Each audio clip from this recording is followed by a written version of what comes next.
Então já sabemos que a aceleração vetorial média é a relação entre a variação da velocidade vetorial e o intervalo de tempo em que ocorre tal variação de velocidade vetorial. Se calcularmos a aceleração vetorial média em intervalos de tempo muito pequenos, como dizemos tendendo a zero, teremos a chamada aceleração vetorial instantânea, a aceleração da partícula no instante considerado. Então, a aceleração vetorial instantânea é a aceleração vetorial média em intervalos de tempo muito pequenos, tendendo a zero. A aceleração vetorial está relacionada, então, com a alteração do vetor velocidade com o tempo. Bem, vamos observar o lançamento oblíquo de uma partícula sujeita apenas à força-peso. Sabemos que a partícula vai descrever uma trajetória que é um arco de parábola. A aceleração vetorial da partícula será a própria aceleração gravitacional, que é sempre vertical e dirigida para baixo. Observe que a aceleração vetorial foi gerada pela ação da força-peso, que também é vertical e dirigida para baixo. Observe que a velocidade vetorial é sempre tangente à trajetória, e nada tem a ver com a direção do vetor aceleração. Agora, é muito comum decompormos a aceleração vetorial para entendermos algumas questões. Então, observe. Sabemos que nesse movimento descrito pela partícula, a velocidade vetorial é tangente à trajetória. Então, naquele instante, a partícula tem velocidade tangente à trajetória e estava se movendo neste sentido. Muito bem. Temos a aceleração vetorial da partícula, por exemplo, vertical e dirigida para baixo, como no exemplo anterior. Vamos decompor o vetor aceleração em duas direções ortogonais entre si, na direção do vetor velocidade e numa direção perpendicular à direção do vetor velocidade. Aí está. Vamos projetar o vetor aceleração, então, nessas duas direções.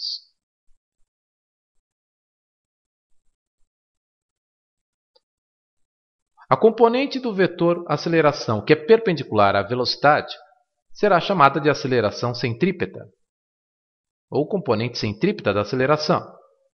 A componente da aceleração, que é paralela ao vetor velocidade, que tem a mesma direção do vetor velocidade, chamaremos de aceleração tangencial, ou componente tangencial da aceleração vetorial.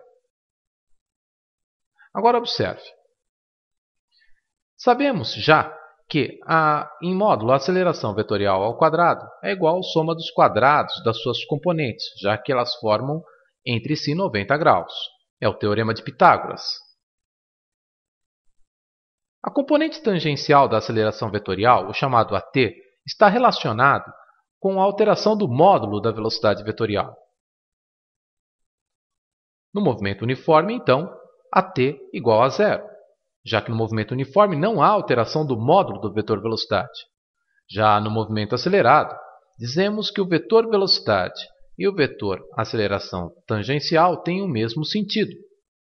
No movimento retardado, dizemos que o vetor velocidade e o vetor aceleração tangencial têm sentidos opostos.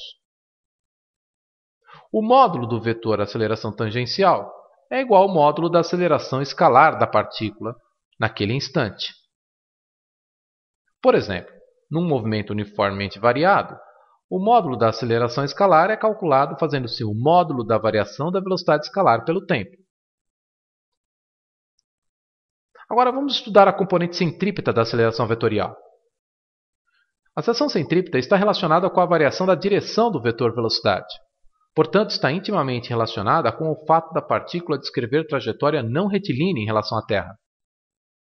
De fato, na trajetória retilínea, a direção do vetor velocidade não se altera, pois o vetor velocidade é sempre tangente à trajetória. Então, a aceleração centrípeta é nula.